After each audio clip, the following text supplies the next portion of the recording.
సింధు జలాలు ఇచ్చే ప్రసక్తే లేదని భారత్ చెప్పేసింది. ఎందుకంటే సింధు జలాలు గనక ఇవ్వకపోతే భారతదేశం తీవ్ర పరిణామాలు ఎదుర్కోవాల్సి ఉంటుందని చెప్పి పాకిస్తాన్ పిచ్చి ప్రేరేపణలు చేస్తే, ఇటువైపు భారత్ లాస్ట్ అండ్ ఫైనల్గా చెప్పేస్తున్నాం, సింధు జలాలు ఇచ్చే ప్రసక్తి లేదు. అలాగే ఇంతకుముందు చేసుకున్నటువంటి ఒప్పందాన్ని ఏ విధంగానూ మేము పునరుద్ధరించము. ఆ పునరుద్ధరించాల్సినటువంటి అవసరం కూడా మాకు లేదు. మధ్యలో ఉన్నటువంటి ప్రపంచ బ్యాంకు కూడా ఇటు మా వైపే ఉంది కాబట్టి, అంటే ప్రపంచ బ్యాంకుకి ఈ ఒప్పందానికి సంబంధం లేదని చెప్పేసింది కాబట్టి, ఏ విధంగా చూసినా మేము మీకు ఈ సింధు జలాలు ఇవ్వాల్సిన అవసరం లేకపోగా, ఇప్పటి వరకు మీరు వాడుకున్నటువంటి 60 సంవత్సరాల సింధు జలాలకి మీరే మాకు రుణపడి ఉంటారన్న విధంగా భారతదేశం స్పష్టంగా చెప్పేసింది. ఇంకొక మాట, ఒకవేళ మీకు సింధు జలాలే కావాలనుకుంటే ఇందులో కొంచెం మార్పులు చేసి ఎంతో కొంత మీకు నీరు ఇచ్చేటటువంటి ప్రయత్నం చేస్తాం, కానీ అది కూడా మీరు ఉగ్రవాదాన్ని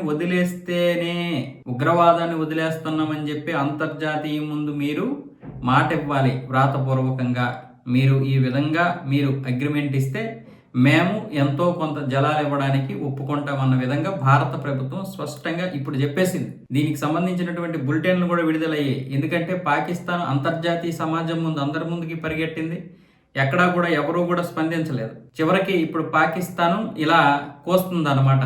మరి ఎవడో ఒకడు కొయ్యకపోతే అక్కడ పాకిస్తాన్లో విపరీతమైనటువంటి ఒత్తిడి పెరిగిపోతుంది ప్రజల నుంచి. ఇప్పటికే వర్షాలు లేవు, కనీసం సింధు జలాలైనా విడుదల చేసేలా చెయ్యండి. అటువైపు జమ్మూ కాశ్మీర్లో వరదలకి కొండ చర్యలే పడిపోతుంటే ఆ ఒక్క చుక్క నీరు కూడా మనకి రావడం లేదు.